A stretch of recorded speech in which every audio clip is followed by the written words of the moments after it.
Oui, Carla, de quelle manière vous menez ces ateliers, si c'est possible de répondre?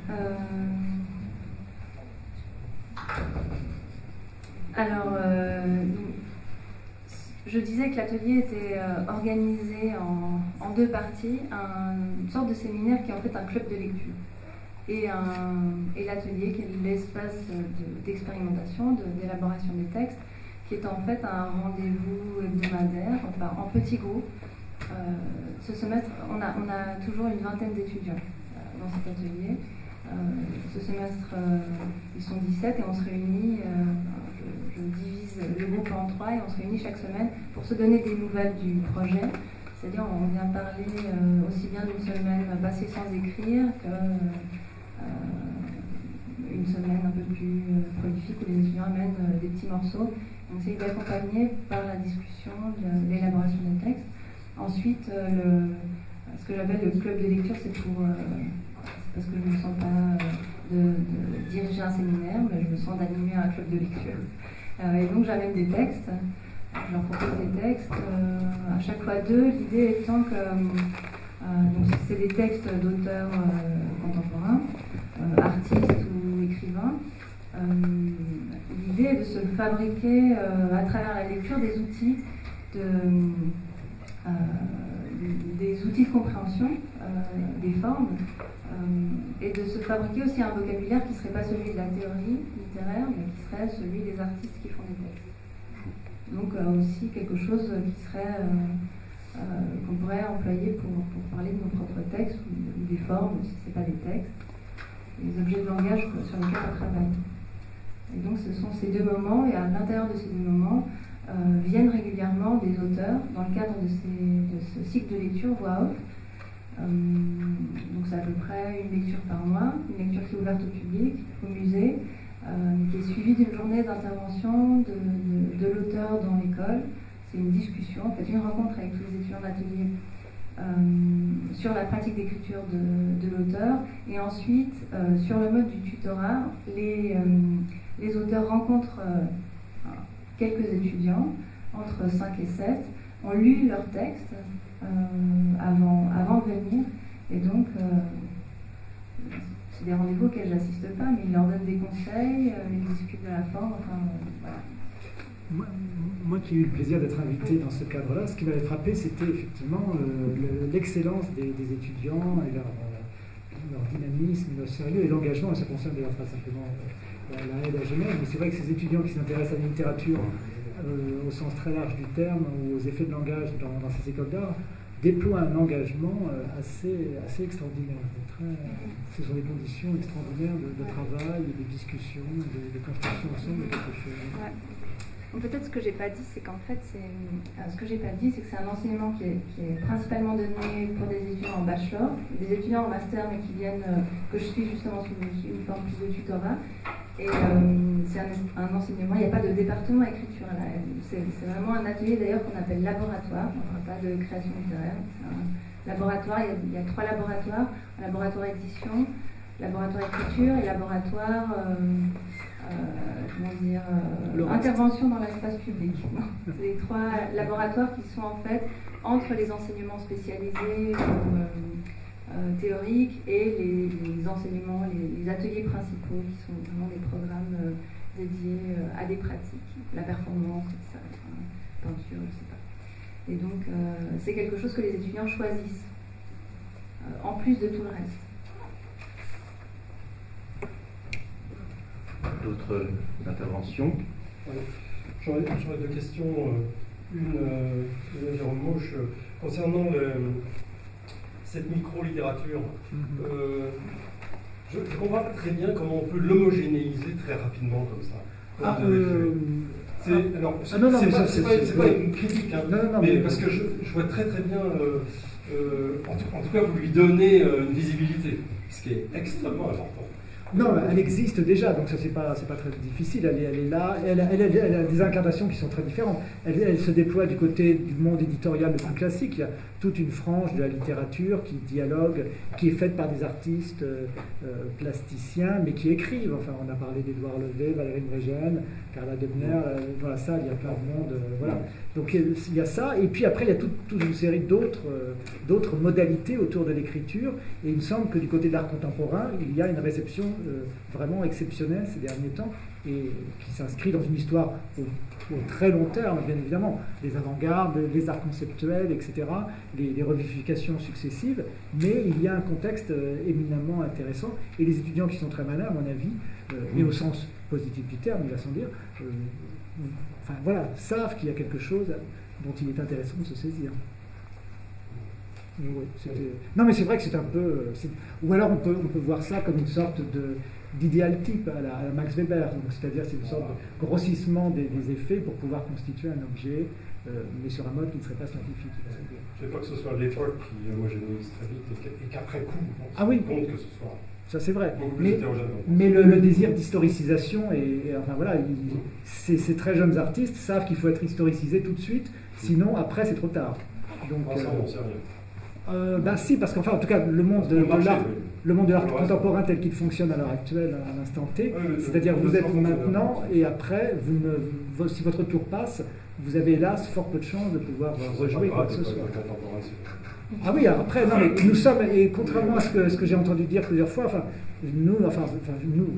tout cas, je revendique le terme d'académisme et de formalisme. En tout cas, ces écoles d'art sont des académies d'art, donc elles mettent en avant un canon d'un certain nombre d'artistes qui nous paraissent intéressants, fruitifs, et voilà. Après, bien évidemment, les jeux sont loin d'être faits. Mais comme le disait Keynes, d'ici là, nous serons tous morts à moyen terme. Ma deuxième question, c'était concernant les régimes d'attention. Est-ce que quand même, si Comte ne propose pas quand même une espèce de dualisme assez, je dirais, durci, qui empêche d'observer, ethnographiquement peut-être, que ces régimes sont très souvent paradoxaux, qui se renversent très vite, qu'ils ont des histoires qui se déplacent chez les individus comme dans des collectifs assez rapidement. J'étais un peu gêné par sa présentation un peu trop durcie, un peu trop typologique.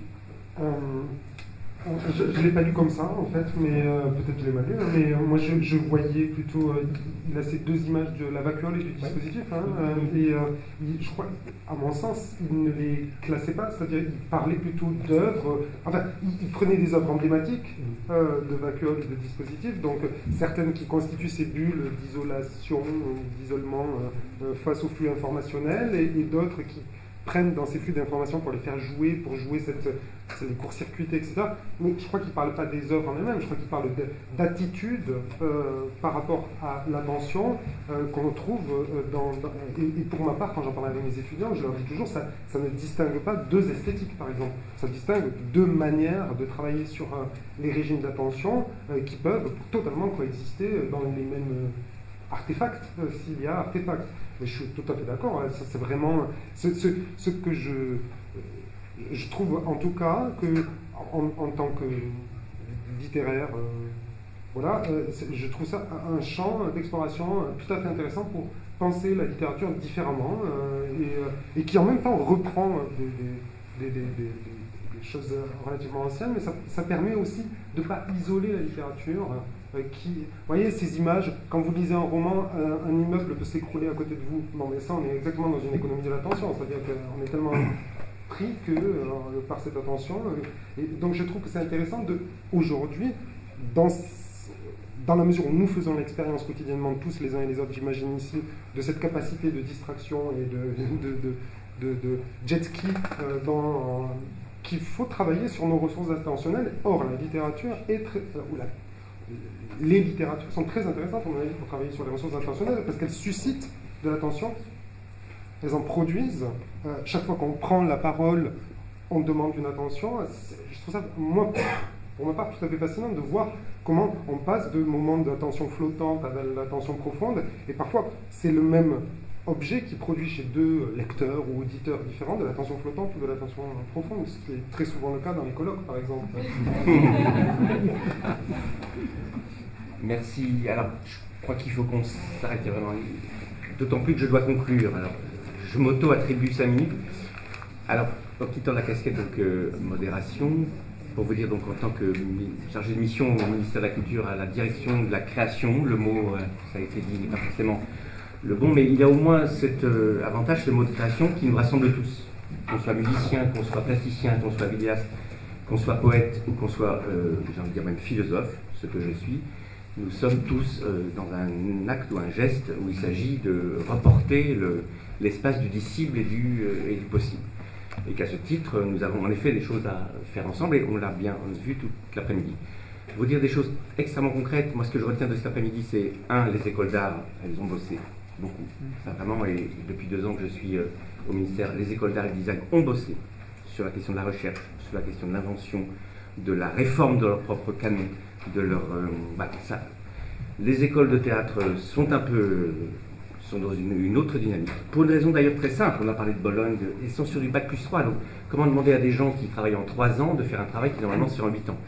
Donc ce qui est passionnant dans ce qu'on va inventer dans les 5 ans qui viennent, c'est des écoles d'art, au pluriel, c'est-à-dire des écoles d'art et de design dans leur dynamique, des écoles du texte et des écoles de la scène.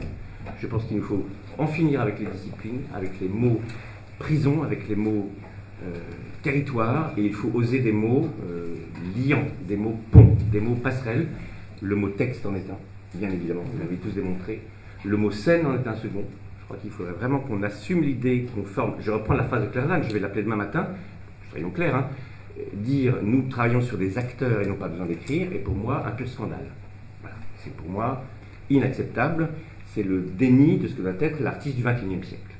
Parce que j'ai passé 20 ans de ma vie, je parle non pas là en tant que membre du ministère, mais en tant qu'écrivain, philosophe, artiste, j'ai passé 20 ans de ma vie à donner l'envie à des étudiants, à des élèves, à des jeunes artistes d'avoir un livre dans la poche, jusqu'à la fin de leur vie.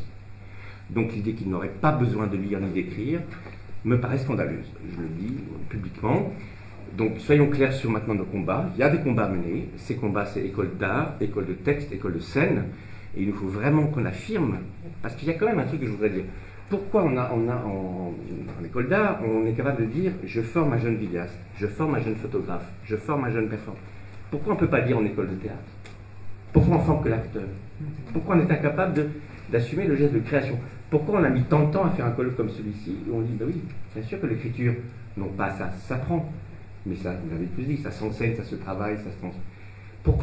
Pourquoi c'est si éloigné? Voilà, je pose la question. Pourquoi, moi qui m'occupe de la création, direction générale, pourquoi je me retrouve devant un paysage si contrasté, où on a l'impression que les gens ne sont pas au même siècle, ne sont pas dans les... Non mais vraiment.